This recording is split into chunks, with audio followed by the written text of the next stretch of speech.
ទាំងនេះគឺជាភាពយន្តល្បីៗចុងសប្តាហ៍ក្នុងខែកក្កដានេះថ្ងៃអាទិត្យទី2ខែកក្កដា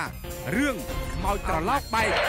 គ្រូបង្រៀនទាំង4នាក់បានមកបង្រៀនក្នុងវិទ្យាល័យមានឈ្មោះល្បីល្បាញប្រចាំប្រទេសពួកគាត់បានរកឃើញនៅរឿងរ៉ាវមួយចំនួនដែលមិនទាន់បានដោះស្រាយតាំងពីអតីតកាលដែលតាក់ទងនឹងវិញ្ញាណរបស់នារីម្នាក់ដែលតែងតែចេញមកបន្លាចគេឯងគ្រប់គ្នាក្នុងវិទ្យាល័យ She coming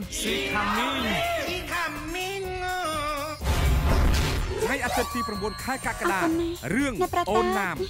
មជាអ្នកជំនាញខាងដោះស្រាយបញ្ហាស្នេហាប៉ុន្តែដោយសារតែការបែកបាក់ស្នេហាបានធ្វើឲ្យនាងខូចចិត្តយ៉ាងខ្លាំងក្រោយមកនាងព្យាយាមធ្វើខ្លួនឯងឲ្យប្រសើរឡើងហើយក៏មានក្រុមហ៊ុនគូផ្គងដៃគូជាមួយបរិសុទ្ធ3នាក់ឲ្យនាងម្នាក់សុទ្ធតែសង្ហាហើយមានភាពតាក់ទាញផ្សេងគ្នាដែលមានអារម្មណ៍ល្អជាមួយមនុស្សច្រើនអ្នកក្នុងពេលតែមួយថ្ងៃអាទិត្យទី16ខែកក្កដារឿងសង្គ្រាមបីសាច់ការផ្សងព្រេងនឹងវិតាមុនដែលតែលេចឡើងនៅតាមព្រំដែននៃទឹកដីសៀមទឹកដីពោពេញទៅដោយភាពល្អនិងសុភមង្គលរហូតដល់ថាផាន់វ៉ាសម្រាប់ចាត់សាងសង់ដងរ៉ែមួយនៅលើភ្នំក្នុងព្រៃដែលពោពេញទៅដោយមន្តអាគមងងឹតមិនមានអ្នកណាដឹងថាអណ្ដូងរ៉ែនេះគឺជាភ្នំបុរាណមានហេតុអាក្រក់បានកើតឡើងកំឡុងពេលដែលសាងសង់អណ្ដូងរ៉ែនោះថ្ងៃអាទិត្យទី23ខែកក្កដារឿងស្នេហាទសវត្សរ៍90ក្មេងប្រុសជំទង់ម្នាក់ក្នុងឆ្នាំ2014ដែលចូលទៅក្នុងទូរស័ព្ទសាធារណៈហើយត្រូវបានវិលទៅកាន់អតីតកាលក្នុងកំឡុងឆ្នាំ90ជាពេលមួយមុនពេលមានទូរស័ព្ទដៃនិង Facebook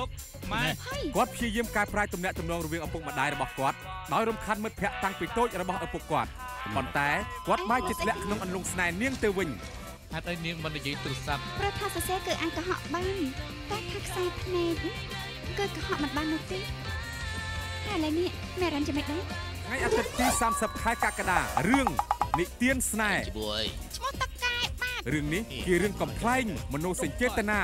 ដែលនឹងនាំអារម្មណ៍អ្នកទៅកាន់ពេលវេលាមួយដែលគ្មានវត្តមានអ៊ីនធឺណិតនិងជាពេលដែលរឿងកុនជាវិធីដ៏ល្អបំផុតដើម្បីនាំអ្នកឲ្យមើលឃើញពិភពលោកចាំសូមកុំភ្លេចរងចាំតាមដានទស្សនានៅរៀងរាល់ថ្ងៃអាទិត្យចាប់ពីម៉ោង 12 ថ្ងៃត្រង់ដល់ម៉ោង 2 រសៀលក្នុងកម្មវិធីភាពយន្តល្បីៗចុងសប្តាហ៍